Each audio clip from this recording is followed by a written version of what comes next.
Welcome to the latest episode of the Catalyst Health and Wellness Coaching Podcast. My name's Brad Cooper, and normally at this point I'd say, and I'll be your host, but we're going to do things a little differently today. Dr. Ian Dunican reached out to me a few months ago and asked if I would be willing to be interviewed on his podcast titled Sleep for Performance out of Australia. He had read some of my research on mental toughness and its application to everyday life and thought it might be a nice addition. I agreed, and he did a great job. And as I was listening to it, I thought, this is probably some stuff that might be of interest to our audience. And if nothing else, they'll at least appreciate his accent. So today's episode, Dr. Ian Dunican will take the controls of the interview itself. Just a reminder, you can always reach out to us at results@catalystcoachinginstitute.com. And we have supplementary materials at that same website, catalystcoachinginstitute.com. Now on with the latest episode of the Catalyst Health and Wellness Coaching Podcast.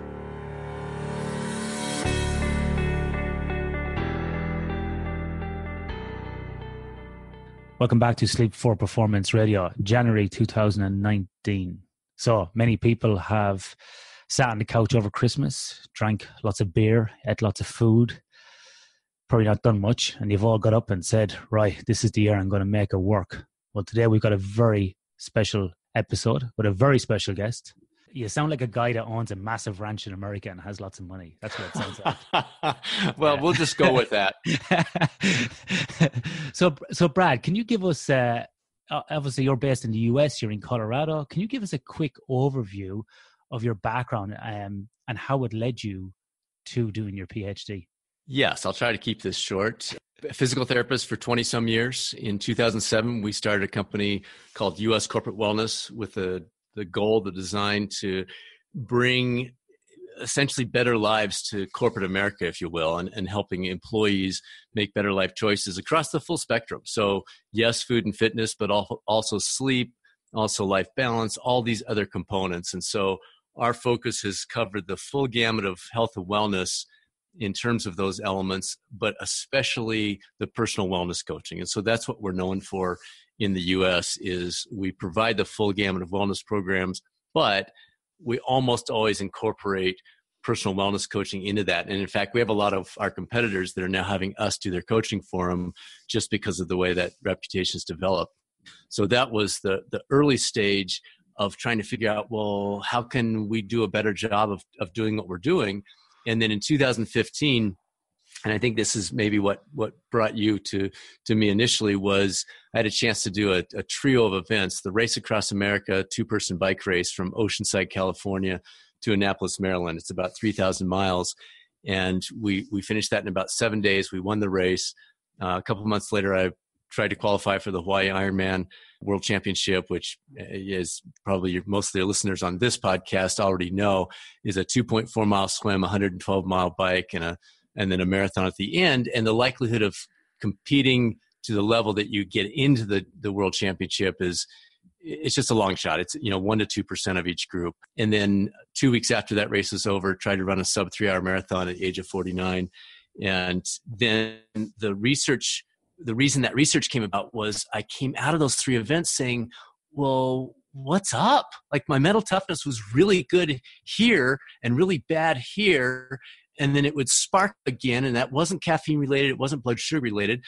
It just would happen. And so I was curious. I tried to read everything I could get my hands on in terms of the popular press, and there just weren't answers. And so I decided to go back, get my PhD, and study mental toughness, variability, the within person, not between person, because that's where mental toughness has historically been studied, is looking at, is yours better than mine? Well, I don't care. It doesn't matter to me at all. I want to know, how can I improve yours and how can I improve mine? And so that's what led to this. And that's where we've gone with the research so far. That's really cool, Brad. And it's great to, talk to a scientist who actually participates in these activities as well, because I think it's a real interesting, narrative that you can bring into your research as well, because not only are you researching it, but you've practiced it as well. And you can bring in them personal experiences to kind of help guide the research and get credibility with athletes as well, which I think is really important. Well, I appreciate that. It brings it to life so much. I mean, I was out at the track doing 800 or 400 repeats the other day, and Yes, I'm training, but I'm also thinking through, okay, so what was that finding we had in that last study? Let me apply that to this next rep and see if I can trim 3 seconds. So it's selfish too, in that I'm doing this not only to help our organization, to help the broader population, but it's kind of fun to apply it personally too. Well, in that vein, then, Brad, I'm going to have to confess here, because this podcast here today is completely selfish, because I've switched from long distance running, as I told you, to long distance swimming. I completed my longest swim last week, which of 5 kilometers in the ocean, and I'm trying to get up to 10 kilometers in the ocean with a view to doing 20 next year. And this podcast is really all about me, and how can I get more mentally tough to do that? So, well, let's get you there, buddy. So Brad, at the moment, we jump online, let's say Facebook, Instagram, Twitter. We see all these kind of ads for different types of coaching, and there's mental toughness, there's resilience, there's train like a Navy SEAL, be like a Green Beret, be like a Special Forces guy, push through. What's the difference, or how would you define mental toughness in this kind of world of all of these terms that's getting thrown around at the moment? Yeah, it's a fantastic question. I think if you look at the 3 biggest terms that are out there in terms of this general concept, you have resilience at one end, you have grit at the other end, and you have mental toughness somewhere in the middle. If you look at the resilience is being defined and redefined by everyone essentially, but if you look at the original concept, it was about what you bring to the table. So you go through a difficult childhood, you're abused as a child, you go through a tough situation there, that breaks a lot of people, but the people it doesn't break, it creates this resilience that they carry with them the rest of their lives. And so resilience is really about the past. It's what you bring to the table. Grit, if you read Angela Duckworth's research in her book, it's about the future. It's about keeping that long-term perspective on where you're heading and staying on that path. What I love about mental toughness is it's right now. It is right now. Now, mental toughness needs to be in the context of you caring. When you're listening to this podcast, unless you're running at the same time or whatever it might be, you're not using mental toughness. You're just kicking back, relaxing. You don't need it at that moment. But there are times in life, whether it's a physical pursuit or some change around a New Year's resolution type thing, that if you can draw a little bit more from your potential capacity, if you will, that can make the difference of succeeding or failing. And so that's where the focus of my research is. And I think if people can keep that diagram in mind of we've got resilience, past, grit, future, mental toughness right now, that kind of helps put things in context. So that's a great way of framing that, Brad. And if we look at resilience first, do we need resilience to have mental toughness? So as your example, if you had a rough childhood, or, maybe you didn't get through that childhood very good and you were very well, and you were left with some sort of residual mental health issues or emotional issues, does that mean you can't get mentally tough and you can't have grit? Or do you have to have a good high level of resilience before you can have mental toughness? Yeah, it's a great question. And I don't think we've clarified that in the research yet, but my personal opinion is twofold there. One, if you look at our model of essentially what we call the functional mental toughness concept, and what I mean by that is it's not what your potential capacity is for mental toughness, it's what you're functioning on. So it's how much you're accessing at this moment in this situation. So again, the broader mental toughness may be your potential capacity, and if you have more resilience, then your potential capacity might be higher. But the functional piece, the FMT, is what are we accessing in this moment at this time for this specific activity that we're trying to break through and perform above our natural abilities. So to answer your question, would that person bring more to the table? I think they would. Again, I'm hypothesizing here, but I think if you did come through a tough childhood or a rough divorce or a angry boss that was constantly on your back, then you might build resilience that could give you a greater capacity, but that doesn't mean you're utilizing it. The 3 elements we've identified as impacting functional mental toughness the most are thrive, prepare, and activate. Thrive is the foundation of well-being. It's all those things that you kind of introduced there. The prepare is what you're doing to prepare specifically, mentally, for the whatever it is that you're pursuing, the race, the event, the presentation, the New Year's resolution, whatever. And then the activate is what you do in that moment. So you have broader thrive, foundational well-being, and then you have prepare. That's the concept of what you're doing to get ready for when the spotlight hits you, you're ready. And then activate is when the spotlight's on. Yeah, very, very, very interesting. This is something we often talk about with, or we see in martial arts, for example, in combat sports, is people are very good at getting ready for a fight, very good in the gym, very experienced, but then when the big show comes along, they just kind of fall apart. And this is, we can see many examples of this. But also conversely to that then, Brad, this is a conversation I had with a friend of mine who's ex-Special Forces, who was on the podcast last season, a guy called Bram Connolly, who was a major in the Australian Commandos. It's a conversation I had with him, I think, off the podcast, is how much does situation have got to do with it? So, for example, when people go through a selection course for a Special Forces place, so whether it be Navy SEALs, Rangers, Green Berets, whatever it might be, those guys at any one time know they can drop out. They know it's not real. They know it's not, life and death, really. Although some people do die in those courses. If that was a real life war situation, would those people, perform at a greater level? Would they be more likely to be like a Navy SEAL or an SAS type candidate?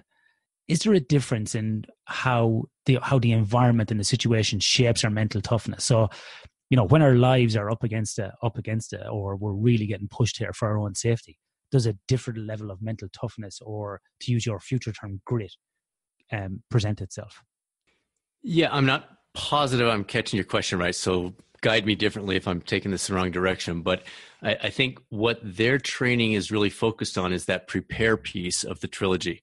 So the thrive is not always there in those settings. The prepare is the main emphasis. They cannot truly create the activate piece, but they can practice it over and over and over and over. So it's more likely that they can activate when they move forward. And that's what you're looking for in that prepare space. Things like self-talk, for example.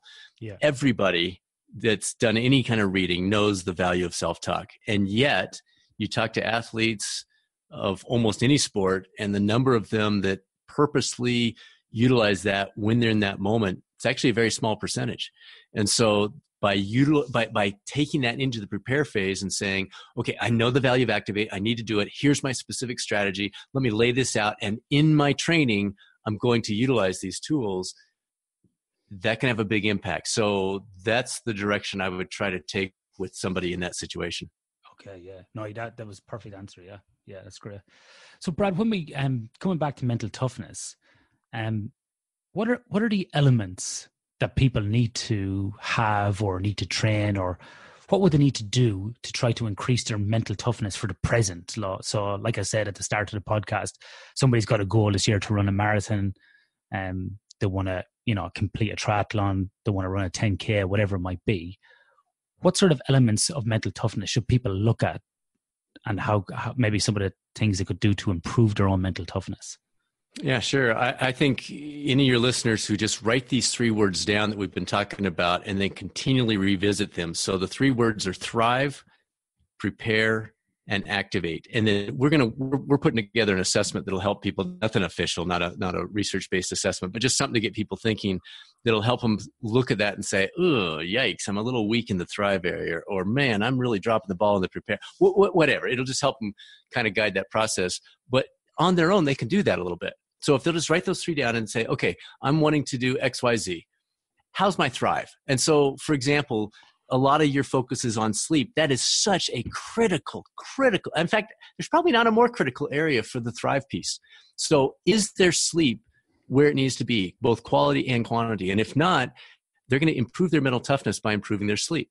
So that would be an example of enhancing their thrive as they move towards these other things. They could look at the prepare and say, well, okay, I'm running, I'm going to try this marathon, but am I preparing for the tough piece? That when you hit that 18, 20 miles, and doggone it, doesn't matter who you are, it stinks. It's just tough. What are you doing to prepare for that? What types of training, mental training. For example, when I was getting ready for the race across America, one of the techniques I used, and I actually got into a bike wreck 6 weeks before the race and broke 8 bones. So I had to be a little bit creative with my training.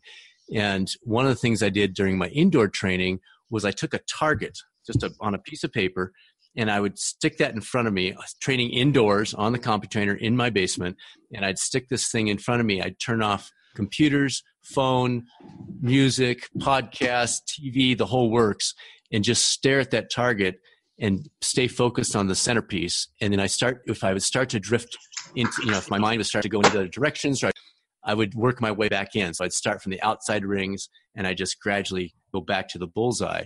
And I work on that concentration. So that was an example of the preparation phase. I didn't realize it at the time, but retrospectively, that was an example of going through the prepare phase, that once I got into that race and I hadn't been sleeping and the competitors were right there and it wasn't the perfect situation, I could bring that concentration back into play. So those types of things, if they'll just analyze, do a self-assessment, ask yourself, how am I doing with my foundational well-being? How well am I preparing? And then what am I doing in that moment to activate these other pieces? And that'll really give them a lot of guidance. Excellent. Very interesting. Very interesting.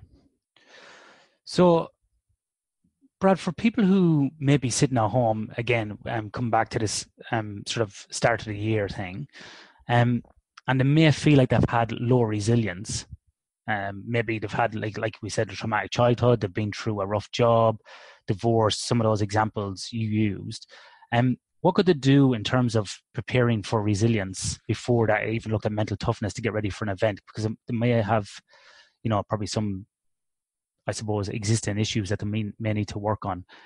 Any athletes you've worked with before, or any examples from the literature, what do people do to kind of improve their resilience as a base before they move into that mental toughness area? Or is that something that's been looked at?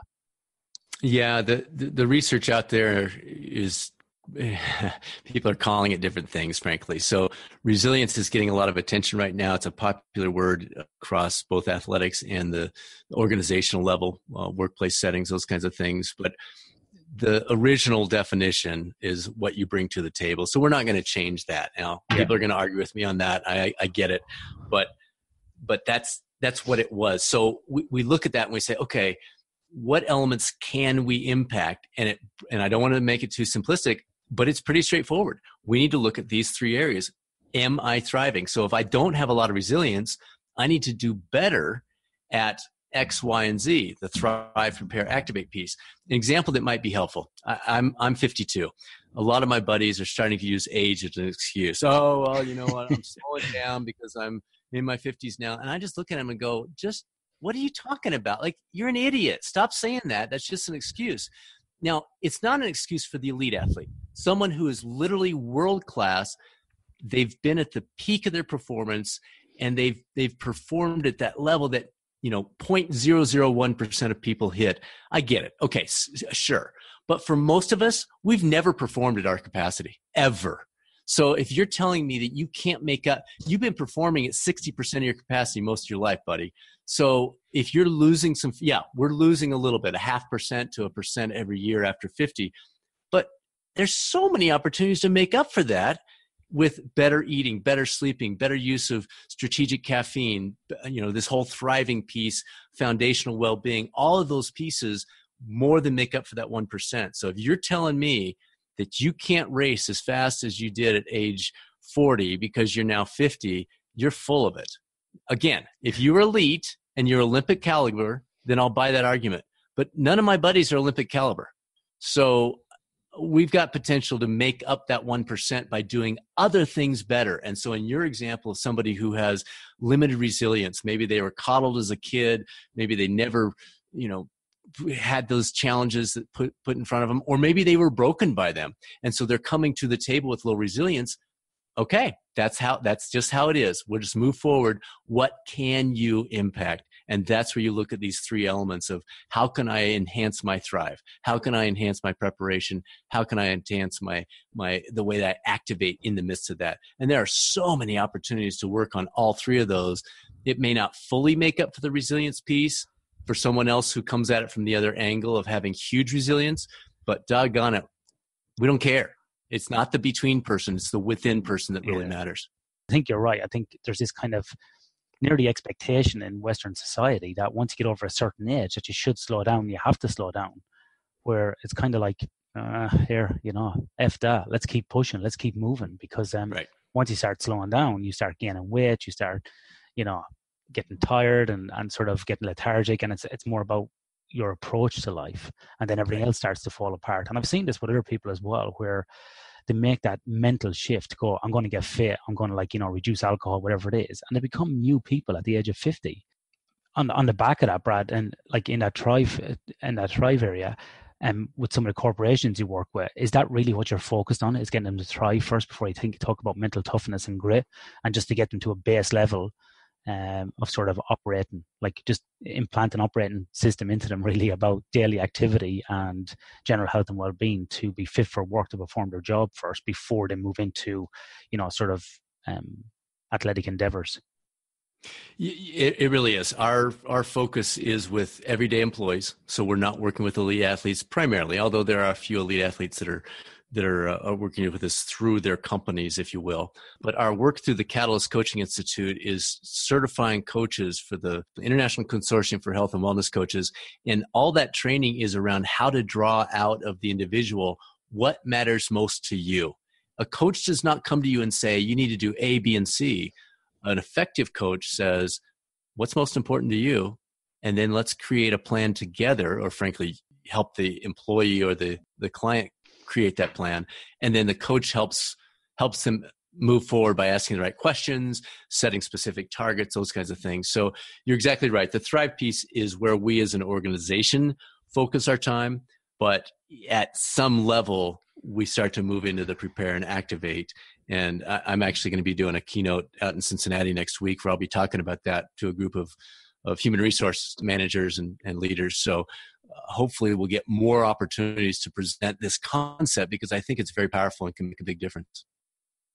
Yeah, I think it's really interesting. And like you, Brad, as well, I work across, industry and elite athletes, and there's lots of crossover, but in the industry phase of the work that I do, a lot of it is about embedding a kind of a framework and a foundation where people can move off that. And you will find some high level or amateur athletes within those groups as well, who you can give them some more of these kind of information pieces that come from the elite athletes. But I think if you show the framework of how it works in sport to organizations, they're quite intrigued by that, and it can help kind of paint the picture. And to use your example of the Thrive, Prepare and Activate, I think showing that to organizations is very helpful. And we often do that within the sleep world as well, where we show about embedding a kind of a fatigue risk management system or alertness management system, and then how that works in terms of creating the foundation for elite athletic performance when we work with elite rugby or fighters, whoever it might be, to move to that next level. And we show that like sleep is the number one recovery tool that's free and provides that baseline as well. And that's why I like your model here that you keep coming back to, because it shows, in a very nice way how people can go, people can analyze the different phases they're in: resilience, mental toughness, or grit, and when to use it, but also to thrive, prepare, and activate, which is a great kind of thing for people to remember. So it's extremely beneficial for people at home. Excellent. So Brad, let's look at an example, right? Let's take this example of this group that I'm in at the moment, and we're working through when we work through it, if that's all right. Sure. So we got these group of people that are like it's about 50 to 60 people. Their age somewhere between, average age is probably late 30s, early 40s, but say 40 for argument's sake. They all want to swim to this island off Perth, which is 20 kilometers away. They want to do this long distance swim. It's a solo crossing. You can't be, aided by any boats or whatever. Like, you can have boats like throwing you food and water and so on, but you can't be touching the boat or getting dragged. The water is going to be about 20, 21 degrees Celsius. People are going to swim anywhere from 5 to 10 hours to get across here, and they're training in a 4-month block. Or 16 weeks, and they're right in the middle of that now, sort of post-Christmas. In this sort of example, how would you recommend, if people are struggling with kind of continuing to train, or they're dropping out, or they're getting injuries, or they're kind of doubting themselves whether they can do this race at the moment, where do you think they should start in terms of looking at their approach to their training and their mindset? Yeah. Again, come back to this concept of functional mental toughness. You have an amount that's available to you, but how much functional mental toughness are you drawing? How much of that are you accessing? And if you feel like, control the controllables, basically. If you feel like you're falling short, first of all, ask yourself, because part of Thrive is, do you care? Like, you don't need functional mental toughness if you don't care. So if you're just out there because your buddy dragged you out there, or your spouse's ex-boyfriend was doing it, so you're trying to prove something, that may not be enough. And so you may need to examine internally, is this really part of who I am? Do I care? Does this matter to me enough to draw on functional mental toughness, or am I just going through the motions? Because functional mental toughness only comes into play when you care. Otherwise, it's off the table. So I think that would be my first question is, do I really care? Now, if I do really care and I'm falling short, then I need to go back to this self-assessment and say, okay, let me start with Thrive, because that's such a basic, easy to analyze area. How am I sleeping? What is my alcohol intake? How's my fueling? Is my general health good? How's my stress? How am I managing my stress? All of those components. And then fix those. Again, control the controllables. If you've got a shoulder injury, that may be out of control.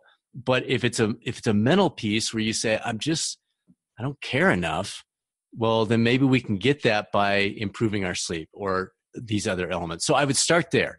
Look at that first, control those basics. And then from there say, okay, we got that dialed in. I'm sleeping well, I'm eating well, I'm watching the alcohol, all those kinds of things.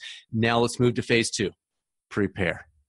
How do I need to prepare? Where am I breaking down? When am I falling short? What could I do that would change that? If it's always hour 4, how could I set myself up to experience that mentally? One of the things I used to do for triathlons is I would sign up for a half Ironman or a half marathon, and I would go out to the parking lot 3 hours before the race and get on my bike trainer and just ride on my trainer for 2.5 hours. And then 5 minutes before the race starts, I throw my bike in the car, throw my running shoes on, and run the race. And what that did is it created this race scenario. I wasn't just doing a brick workout. I wasn't just doing a bike run.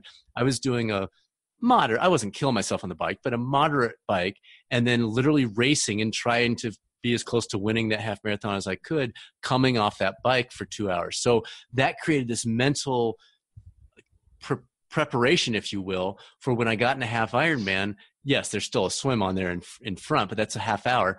And then boom, similar bike, similar run. And that wasn't a surprise. I was ready for it. So have that person look at, where are they breaking down? Is it hour 4? Is it hour 6? How can they set that up? How can they create fatigue or mental struggles leading into that? If they always work out in the morning, for example, when they're fresh and they're ready to go and they haven't had any mental drains on their day, what if they shifted and started doing their, if they can, shift their work schedule and have a long, hard day of work where they're trying to do a lot of stuff, and maybe they even don't eat all that well, kind of purposely deplete the body, and then go out and do that 3-hour swim at 4:00 in the afternoon and see, how do I respond now? So you're essentially, that preparation is all about putting yourself in the scenario so that when it's go time, when the spotlight shines, you've been there already, essentially, in your mind at least.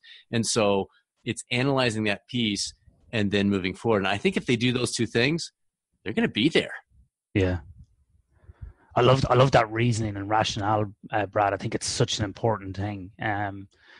Personally, when you have a goal and there's something you want to achieve, whether it be either physically or academically or in business, I think it's what drives you. And just writing down your goals, about what you want to achieve is very powerful. It may seem, a lot of people laugh at it, but I've seen people write down on a piece of paper on a blank A4, in 2 years' time, I want to earn X amount. I want to be in a job where I'm working in technology. I want to have my master's degree.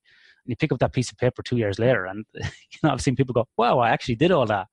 And it's very powerful about writing those down or repeating those, or having those at the forefront of your mind, which actually leads into my next part. Is when it comes to race day, Brad, whether it be a swim, a run, or whatever it might be, and come back to our example here, these guys swimming, what can people do on a day, such as mantras or self-talk, or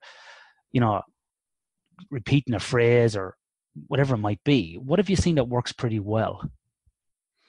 First of all, if you haven't, the old saying, don't do anything new on race day. If you haven't practiced it, it's not going to work. You're setting yourself up for failure and you're wasting your time. So if you're going to use self-talk on race day, make sure that's part of your practice. Make sure you break it up into, here are the words I'm going to use at this time, during this section, during this phase, whatever it might be. Practice that in training so that it's automated when you get to race day. So that's the biggest thing. Self-talk, if you look at the literature on that, it's getting stronger practically by the day in terms of what we're seeing with that. So take advantage of that. The whole concept of you've been there is a big one, and reminding yourself you've been there. I think on race day, if you can look at it and say, okay, I've done this, that changes your perspective so much, because you're not freaking out. You're not like, oh my gosh, I'm at the start of the Hawaii Ironman World Championship. This is crazy. You just say, you know what? I've been here. Yeah, it wasn't the exact same spot, but I've done this. I've ridden the exact same distance. I've run the exact same race in similar humidity, whatever. But reminding yourself of that. And then the little things like smiling. It sounds so hilarious, but if you watch the Nike 2 Hour Project, even at that level, with the greatest athletes, not just of our generation, but maybe ever, the guy that came in 24 seconds over the 2 hour mark, even under some artificial conditions, you saw him using that smiling technique up until the last, 800 meters, mile, something like that. So that's a powerful one too. And that one is probably one you could use without a lot of practice, if you remember. The practicing piece allows you to kick that in and remember as you go forward. So those would be a few things you could try out of the gate. You know what? One other thing, Ian, you mentioned the writing goals down. We just recorded on our podcast, the Catalyst Health and Wellness Coaching Podcast. We just recorded an episode on kind of moving a slightly different direction. Instead of directly goals, looking more at a theme or a vision. One of the things we see with people is when they set goals, and the way you described it, it totally makes sense and it works. But a lot of people will set goals that they're not necessarily them. And so what we encourage people to do is take a step back. Instead of writing the goal first, identify the vision of the person you want to become, the who.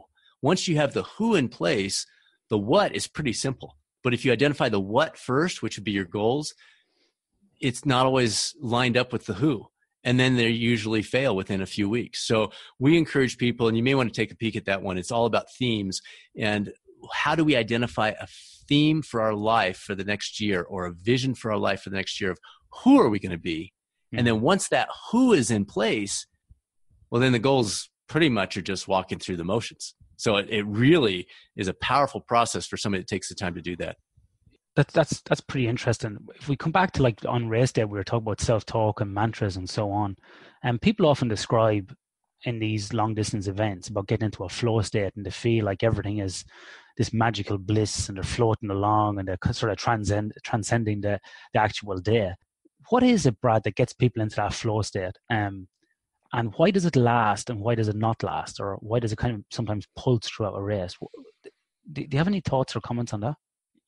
That's probably part of what pulled me into this PhD research, was wanting to be able to recreate that in a competitive situation. And so your question is truly the $1 million or many $1 million question.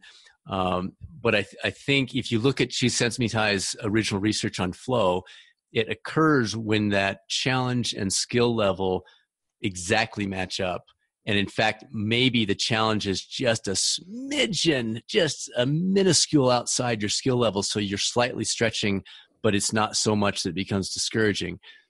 So to start with, for it to have potential, you have to be in a situation where that is possible. If you're always pursuing things that are below your skill level or well within your skill level, the old comfort zone thing, I don't want to overuse that word because it ridiculously is overused, but is there anything in your life that is slightly outside or at least at the boundaries of your skill level, or is everything you're doing far below that? Because if so, you're never going to experience that flow state. So that's the first thing. And then with the other pieces are the things we've been talking about today. In order to get into that state, you've got to put yourself in a place where you have the potential for it. And then you need to get these other pieces in place to thrive, prepare, and activate to allow you to function consistently at the outer boundaries of that. Very interesting. The problem is with a podcast like this, Brad, is as you're talking, I'm writing and I'm thinking, and I can't think about the question I want to ask you next because it's so interesting. I find myself drifting off thinking about different things here as we speak, which is probably not great for our listeners, but I'm mega interested in this because going through different challenges myself personally, and always looking for something next to kind of test myself. Me too. This is a fascinating area for me, and I find it really interesting because I find in some events that I'm nearly like this dual personality where I'm observing myself and, I'm talking to myself or I'm giving out to myself or I'm getting mad at myself why I'm not doing something well enough and so on. And it's interesting how with different sports, whether it be jiu-jitsu or even at a yoga class, because I'm so inflexible and so broken, the self-talk that goes on, whether it be negative or positive or in a pool or running or whatever it might be. But what I do find interesting is that the more experience and the more training I do, and the more kind of, let's say, a work in inverted commas that I put into an effort I put into a task, the more positive the self-talk becomes over time. And so, like you said, is like you've been here before. So like last week, I swam 5Ks in the ocean, which is nothing for long distance swimmers. For me, that was the equivalent of like winning the New York Marathon. It was massive. I felt so good because only 2 weeks before that, I swam my furthest ever in the ocean, which was 3.3 Ks. And back in October, I'd never even swam 3 kilometers in a swimming pool without the aid of like fins and pool boys and so on. So in a very short space of time, getting that experience has been extremely beneficial for me. And like you said, replicating those conditions. And with that, now my confidence has gone up. I've been promoted up a lane in our group. My confidence has gone up. I spent more time in the ocean because it's going to be ocean swimming. And to your point, I think replicating those conditions as much as possible, doing the work. And now I feel like my thrive, I suppose, phase is increasing. Or you're prepared. Improving, because of preparation.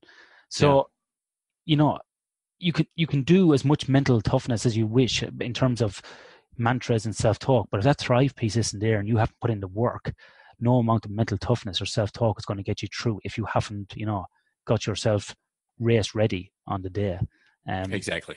So have you ever seen people in lieu of doing the proper training try to use self-talk, or is that just a wasted effort?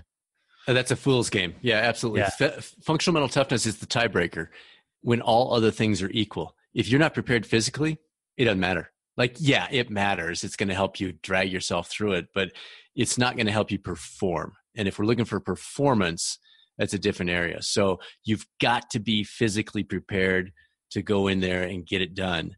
And then the functional mental toughness will allow you to perform slightly above what your what normal expectation would be based on your performance. That's where mental toughness comes in. If you think about like an underdog, we love the underdog because you see the underdog performing above what you thought they were going to do. That's what makes them an underdog.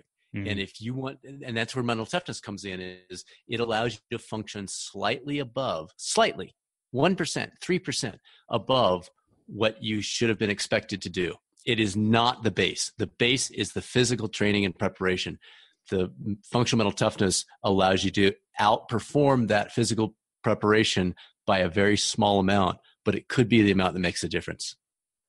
Brad, in your work, or shift of focus off the athlete and more towards the coaching and the support, in your work dealing with athletes and even businesses or talking to their coaches, how can a coach help athletes around, the resilience, mental toughness and grit and the thrive, prepare and activate pieces? Because in some of the coaches I've spoken to, some were like, look, these guys or these girls are great. They don't need anything. They're here. They're putting in the work. Generally at the elite levels, that happens. And they're kind of, most of them are pushing it because it's a full-time job for them because they're getting paid. But then when we get to the older athletes, particularly who are in that amateur bracket or doing something like this swim or training for a marathon, and it's not life or death for them. They've got a full-time job. They've got kids. They like having, a few glasses of wine on a Friday night. They want to do their MBA part-time. They're trying to do everything and they don't want to Right. drop anything. What advice do you give to coaches or athletes around that from a kind of a external point of view, about managing all those other kind of activities that's happening that may be detracting them away from the thrive and the preparation piece? Yeah, it's a great question. I think decide in advance, how much do you care? Is this a social activity? Are you doing this because your buddies are doing it and it's something to do on a Saturday morning, like a golf game?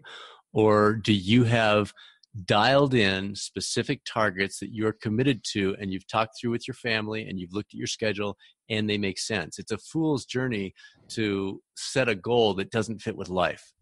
And I get that. Believe me, I get that. Before I sign up for an Ironman, that's a conversation my wife and I have is, does it make sense to do this year? Because we know the commitment that's involved with that. But once that decision's been made, decide, am I sticking with, like, maybe you reassess on a monthly basis. Okay, a month ago I said that I was committed to qualifying for the Hawaii Ironman or racing the Race Across America or doing this incredible swim that you're scheduled to do.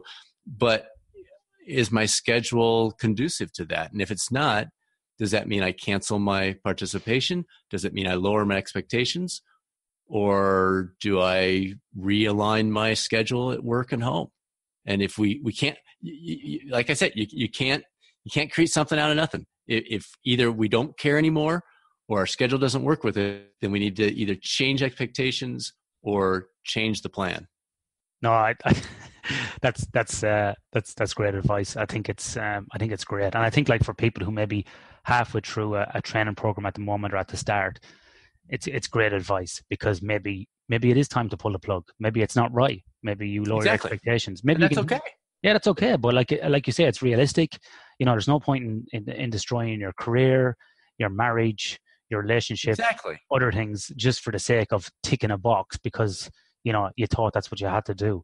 Well, and Ian, I think something I realized a few years ago, and I'm still not very good at applying it, but I came to the realization that, who cares how I finish in a race? There are only two people. Well, maybe three. Me, the person that was right in front of me, and the person that's right behind me. My family doesn't care. My friends don't care. The race director doesn't care. Nobody cares. And I think we forget that. We blow this stuff up in our heads as if we're some professional athlete performing in the Super Bowl. Folks, I got bad news for you. That's not you. Just basic people. We're out there having fun. It's our hobby. And again, I can say this very easily. I'm not very good at applying it. But I think when we realize, hey, like you said, it's not worth messing my marriage up. It's not worth taking too much time away from being a dad to these great kids. It's not worth losing my job over this thing. People get crazy with these things. Endurance sports kicks in the psychosis, I think. And we're like, no, I've got to give up my job to qualify for Ironman. No, you don't. It's cool. And it's an awesome life-changing event to a point, but so is losing your job because you're an idiot. Yeah. And I think, Brad, to that point, there's lots more things that people can give up. If they're looking to, look for some age in their training, you can take alcohol out for a period of time. You can stop socializing, on certain times. You can focus on your sleep. You can stop watching, crappy Foxtel shows or, Fox Sports in the evening or watching reruns of Dawson's Creek. We can all find time somewhere. We're all guilty of that. So we can all find time somewhere to focus on these other areas. So I think that's a great point, and it's very important. And it's just like the 50-year-old athlete that uses age as an excuse when they haven't, frankly, optimized their physical performance ever in their life. But, well, I'm getting old, so that's why I'm slow. No, but it's just because you're not training anymore. But same thing for that person. And your point is very well stated that the time isn't because of your family. It's not because of your work. It's because you're disorganized. It's because you're not dialed in. I get that question constantly of how are you the CEO for a wellness company and training for this Ironman or whatever 20 hours a week? And I say, well, I'm on the bike at 5 a.m. on Saturday. What are you doing? So you don't go for a ride with the group ride at 10 a.m. and miss the whole day with your family. No, you don't. If you're really committed to this, prove it. Don't say it, Prove it by being on that bike at 5 a.m. That's a different story. Yeah, you've got to do the work. Yeah, that's I'm the same. 5:30 Saturday morning, we're at the pool, or we're swimming 5-6 kilometers. It's you got to do the work. People see the glory at the end of the day crossing the finish line, or just think that it's all easy for you. They don't see the hard work that goes into it. My wife and I speak about this. She's got a background in human movement and natural medicine. We speak about this a lot, about how people say to us, well, it's all right for you. You don't like junk food and you like to run. I'm like, well, actually, you know what? I love junk food and I actually don't like running and I don't like all these things, but I like how it makes me feel when I'm in the middle of it, and I like how I feel at the end. I said, I think I don't want to sit at home on the couch and, scratch my balls and watch TV and eat crap food. Of course I do. But you've got to just kind of, have that self-talk and, have that grit and sort of that inner mongrel, as we say here in Australia, and just get up and go for it. Because if you don't, what's going to happen? What's the downside is too much for me. It's I know I feel like crap. I know I can't perform cognitively. I know mentally I'm going to be washed out. So I got to get up and do it. And so on the back of that, Brad, if people are in the middle of that trend and they are thinking about, dropping out, like we said, and sometimes that's okay. What's the benefits for people if they do stay in the trend and they do keep going? What benefits do you see for people outside of, their chosen sport, whether it be swimming, long distance running, or long distance cycling? What benefits do people bring into the rest of their life from going through these adverse sort of training programs and conditions and events? What benefits do people bring into their general life? Great question, and maybe the most important question we've talked about, because general life is a lot more important than these fun things that we're doing as hobbies. So in terms of, okay, you're kind of hitting a wall, you're not sure to continue, you decide to continue, make some sacrifices in other areas with Netflix or, whatever it might be, and you power through it.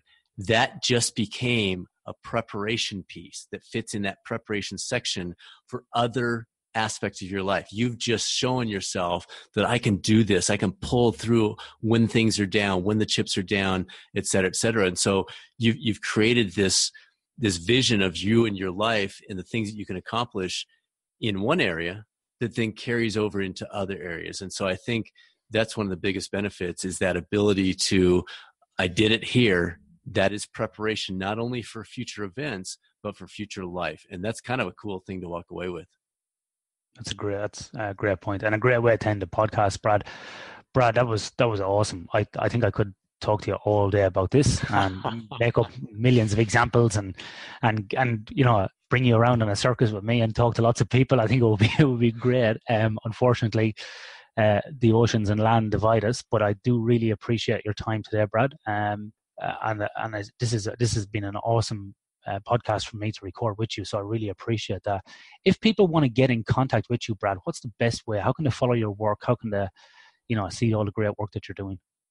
Yeah, probably two areas. Email, if they have any specific questions, is B as in Brad Cooper, COOPER, at uscorporatewellness.com. If they're on Twitter and they like that route, it's at Catalyst, the number 2, Thrive. So Catalyst to Thrive, with the 2 being a number 2. Excellent. And what's your podcast, Brad? You spoke about a podcast earlier on that I'm going to subscribe to. Yeah, it's the Catalyst Health and Wellness Coaching Podcast. It's designed for health and wellness coaches to help. There are a million wellness type podcasts out there, but there's nothing to help wellness coaches become better coaches. And so we cover everything from, in fact, you and I may need to talk about this. We just had another sleep expert on there. I'd love to get you on in the coming months. We had somebody talking about the overlap between mental health and coaching and how the two work together. We've looked at all kinds of different things, but it's essentially health and wellness tips for the general population, but also helping coaches become better coaches.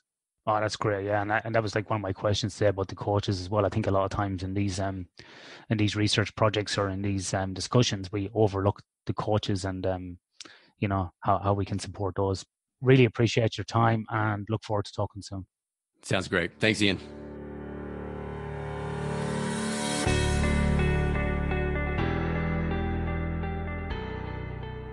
Well, I hope you found a couple nuggets in there. Again, thanks to Dr. Ian Dunican of Sleep for Performance podcast.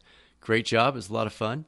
If you have any questions for us at the Catalyst Coaching Institute, you can email us at results@catalystcoaching.com. catalystcoachinginstitute.com. If you've been pondering the retreat in September up in Estes Park, Colorado, it may be worth a look. That early registration deadline is coming to a close, and we've just about filled those spots. So you may want to take a look at that. It's catalystcoachinginstitute.com/retreat, or you can just go to the website and go to the retreat tab, and you'll find it there. As always, thank you for spreading the word. This podcast somehow, some way is garnering a lot of traction, and it's you. So I really appreciate it. Keep up the great work there. Until next time, let's all keep working towards better than yesterday for ourselves, our clients, our family, and our community. Make it a great day, and I'll look forward to speaking with you soon on the next episode of the Catalyst Health and Wellness Coaching Podcast.